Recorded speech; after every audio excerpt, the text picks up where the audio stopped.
Japan isn't perfect. Japan is one of those countries that gets like such a good reputation from foreigners because they just love anime. They see what they see on like YouTube videos or vlogs. They see like this beautiful landscape architecture. They think it's nice and quiet. And it just gets like this utopian opinion of it. So I want to see what this guy has to say. Let's see if it's as good as it seems, or let's see what's wrong with Japan in reality. Perfect. Okay, I said it. And yeah, I know they have all these good things going for them. I'm not denying that, but it's a... Yo, I feel like Japan has such good PR because if you want to find anything that's bad about them, you have to actively look for it. Like they got the cleanest streets, they got nice people, polite this. And then like the only things I know that's weird about them is that their phones have sounds for pictures because they got a lot of perverts. People get drunk on the street and they're probably racist. Bit suspicious, honestly, when everything I hear about Japan is positive. Well, today that's all about to change because my hating ass is going to explain how Japan isn't quite perfect. All right, we're talking natural disasters easily ruining your day. I mean, look at this guy, relaxing drive ruined. We're talking ruining your day. You could die. It's just not a day ruined. You could lose your life. What is he talking about? Gigantic parasitic cults that lead people to do insane shit like assassinating the president. Oh, and I almost forgot the tourists, the goddamn Westerners, the weebs, the fans that plague Japan's streets and America's basements alike. I mean, people literally get online stardom from just being awful tourists in Japan. Yeah, these guys really put the pan in Japan because Yo, say what you want to say about Logan Paul, what he did there, did that all in the Japan forest, but that hat, that picture, this like photo is iconic. I imagine the majority of locals want to just get a pan and knock them unconscious. Actually, in Japan, taking matters into your own hands might not be the worst move, honestly, since the Japanese police are so inept and ineffective. So many crimes go unsolved in Japan, unless they see you jaywalking or littering. It's like the... So is that why it seems like nobody commits crime in Japan? Because if you don't like apprehend the crime or find the crime, then it means it didn't happen? It's kind of like if you have AIDS and you just never get tested for AIDS, it means you never had AIDS. Only 2 crimes they actually care about solving. Anything else is guaranteed ending up on a top 10 creepy unsolved Japanese police cases. That is so strange that that's like such a big genre on YouTube of just weird Japanese murders or serial killers that somehow get away with it and it ends up on a video. Like there might be a little problem going on there if nobody's able to solve these cases. YouTube compilation. One thing I think is the root of a lot of Japan's current day problems is the work culture. You know, the Tokyo zombies, the locked in epidemic. Basically, this problem kind of stems from the aftermath of that big war they lost. The country was in absolute ruin after World War II, and the government, alongside all the emerging businesses, out of necessity pummeled out this narrative, which really plays on the traditional emphasis of pride and honor in Japanese culture. That if you aren't dedicating 110% of your life to working and therefore rebuilding the economy, you're a traitor and a disgrace to your entire bloodline, and you essentially don't exist as a human. Whilst this did play a big role in rebuilding the economy, I'll be honest, if you got that work hard culture ingrained into you from Japan, you should probably just immigrate to the US and you'll become a millionaire. I'm gonna be so fucking for real. If they just learned English, moved to the US, they would become millionaires, or at least like earn high 6 figures. it also had such a massive impact on Japanese work culture and was able to spiral so far out of control that now your typical daily routine as a Tokyo businessman includes sitting in a cramped booth to endure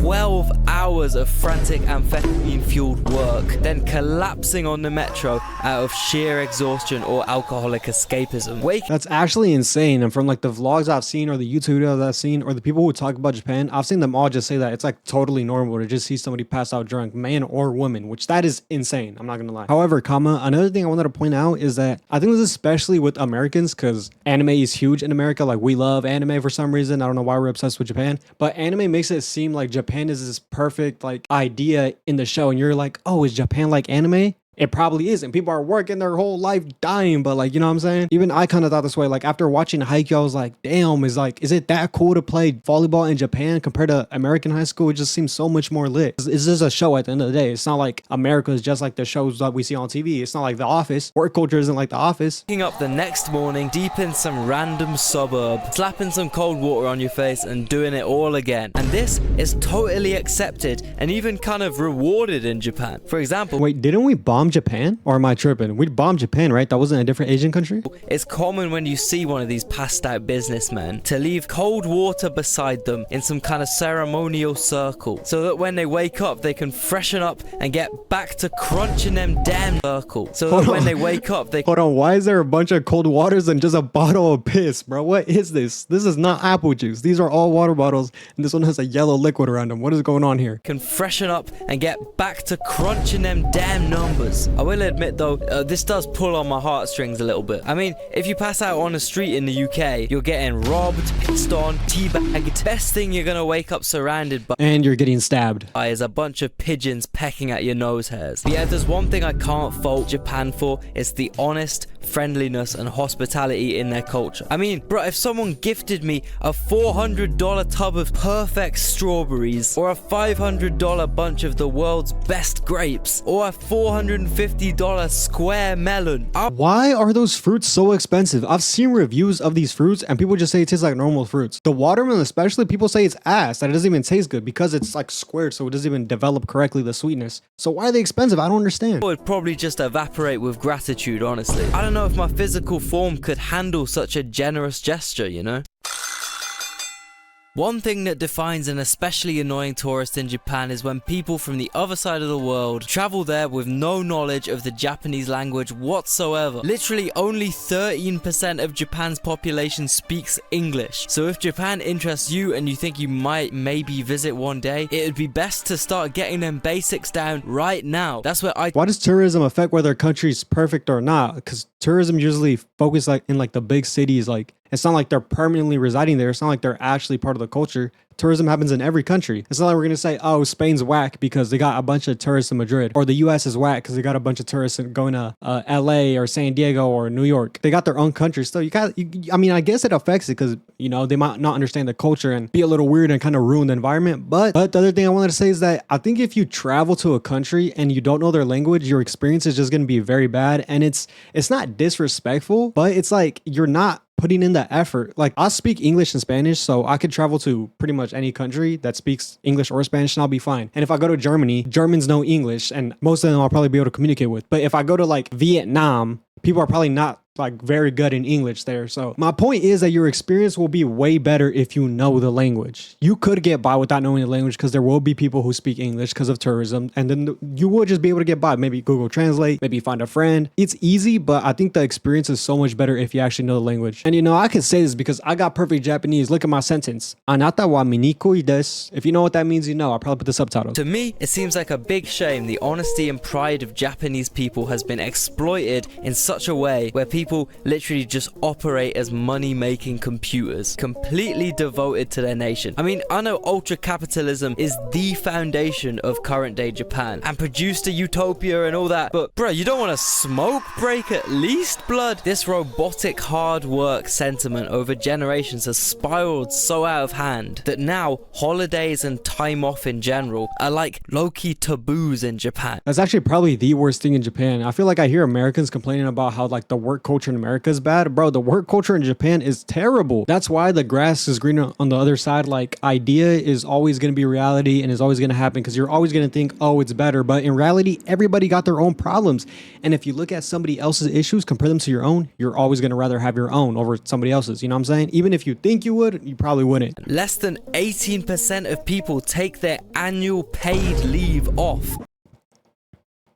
What? Yo, that is so dumb. If it's paid, why wouldn't you take it off? I feel like that's also a thing in America. Like, it's like the idea of you have it there, so you know you could use it, but why not use it? It's like almost like a psychological manipulation tactic that companies do to people, which is crazy. If it's paid, why not take it? I understand, like, maybe you don't want to take vacation if it's unpaid, but I don't know. If you're getting paid, that doesn't make sense to not take it. Which is insane. If you're Japanese, there's a higher chance you'll die of a stroke or a stress-related physical condition than in other Western countries. Plus, Japan literally invented its own form of heart failure, known as Takotsubo cardiomyopathy, I think, which is essentially a month-long heart attack caused by extreme stress that is usually cured by just chilling the fuck out. This is such a big problem that Japan is literally... You want to know something about stress? Stress isn't inherently bad. Stress is just like a signal to our body that we gotta like do this, like under pressure or whatever. But the actual response, if it has a good or positive effect on your body is all related to your mental. For example, if you stress out and like you think, oh, this is hurting me, oh, this is annoying, it's gonna be worse. It's gonna mess up your heart. It's gonna mess up your whatever, your organs, your brain. You're gonna get these bad endorphins, not endorphins, those make you happy. These bad like chemical reactions or whatever. But if you think of it as a positive, for example, whenever I look at stress, because I get stressed when I do like assignments or got things to do at a certain deadline, I look at it as, oh, it's my body telling me, oh, we're gonna do it right now. We're gonna get through it. It's not like it's a bad thing to me. So you just gotta switch your mindset, and your mindset is important to everything. Your mindset literally can change how you feel, how you are, if you have a negative or positive effect, if you have a negative or positive life. But it seems like in Japan culture, stress can't be viewed in a positive way. If they're working 80 hours a week, getting drunk, and then passing out on the street, it's like, it's kind of hard to have a good mindset about that. Begging its citizens to go on holiday more, because not only are workers dropping dead from stress, also their airlines are failing because no one uses them. But by far the biggest problem is the biggest problem in Japan is the fact that they aren't having kids. Their population is declining. I don't think it's grown for like a number of years now. And if it just keeps declining and less people aren't having kids and less people are getting married,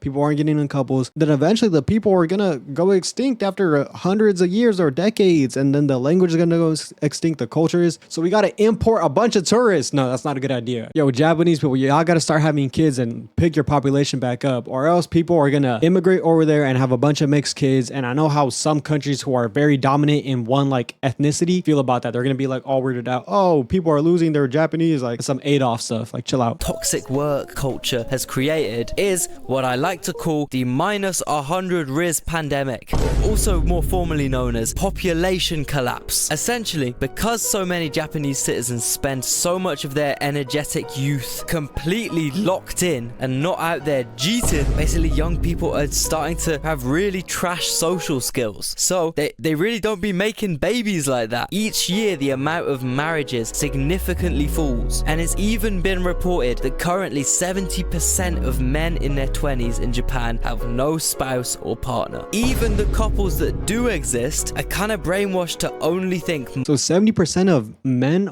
in their 20s are single, but are they still, you know, doing the or are they like just getting no play at all, just in their work? And how about the girl? How does it affect the women? Are they just running through the same guys? Like same like 10% of guys is just, you know, money, money, money. And I don't know if you know, but having a kid costs a lot of money. Therefore, straight up, no one is having any babies. And some companies are having an absolute blast exploiting loneliness in Japan. Whilst before they just made fortunes selling sake, now it's leveled up. I mean, it makes a lot of sense choosing an anime pillow or an online digital waifu over an actual human when you spend 12 hours a fucking day in a tiny office crunching numbers like Cheerios after a night out. To add to this problem though, Japanese healthcare is kinda just too good, and Japanese people are kinda just too healthy due to their traditional diet, the cleanliness of cities, and simply their genes. But why on earth is that a problem? Well, it means lots of old people, and I mean fucking shit tons of old people. 1 in 10. You're telling me that Japan, at the same time, nobody's having kids, their population is dying, but at the same time, they got way too many old people and nobody is dying that is old. So it's just like the workforce is whack. There's nobody to look for. Everybody's old. Like, what's going on here, Japan? Get your stuff together. Bro, every nation gotta start having kids. The whole world's collapsing. Nobody's having enough kids anymore. I get they're expensive, but we gotta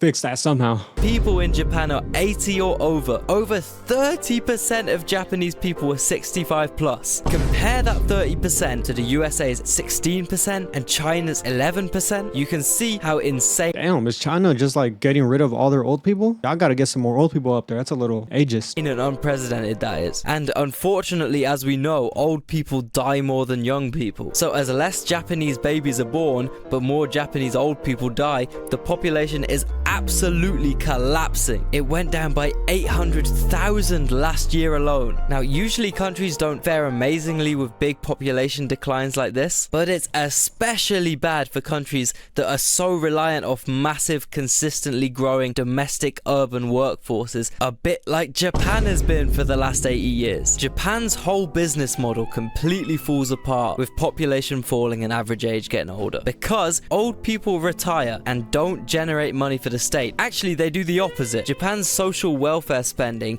is set to rise 60% by 2040. And That's wild, bro. Japan seems like it's on the brink of collapse. I feel like they need to do one of these China policies where China used to like limit, I don't know if they still do it. They should limit like how many kids you could have, or if you need to have a girl or you need to have a guy. I forgot what the exact thing was. They need to do the opposite of that in Japan. Every person needs to have at least one child or two children. But then they're going to be abusive fathers or people who just abandon their kids. So there's no real solution to this, bro. Pay people more, make them work less. But even if you do that, they already have no social skills that they develop. So they're still going to be able to get no women and have no kids. fund that, Japan is going to have less young, dedicated. I got a new solution. Make the woman chase the man. I don't care if they're not desirable and they're spending 15 hours a day in the office. You got to do something about this population collapse. Taxable workers than before. In 2010, there were 128 million Japanese people. By 2056, we could very possibly be looking at it dropping below 100 mil. See, the problem with relying on your country's individuals to act as money-generating components within some big fuck-off engine is that if those individuals... Remember when people would be like, oh, the biggest problem we have on Earth is overpopulation? Like, no, we don't. We could probably fit everybody in the US if we really wanted to. We got population decline problems. We need to have more children, bro. There's too much space on this Earth. Or we need to move to Mars. I don't care. will stop multiplying like they used to and start dropping dead from stress, you end up with less components but the same big engine. And you can't run an engine with half the required amount of pistons or valves, can you? For example, property recession. Less people, same amount of houses. More supply, less demand. The market is crashing. That's just one of... Is that why houses are so cheap in Japan? Because I always seen videos of American people buying houses in Japan and how Japan is willing to sell houses to just random tourists. Like they're like $50,000 or something,